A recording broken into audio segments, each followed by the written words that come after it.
So guys, প্রাচীনকালে এটি একটি রাজাদের বাড়ি ছিল।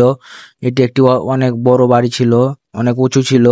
এখন বর্তমান সময়ে এই বাড়িটি ভেঙে গেছে, তার কারণে পাহাড়ের মতন দেখা যাচ্ছে। গাইস, আপনাদেরকে ঘুরে ঘুরে দেখাচ্ছি, দেখেন।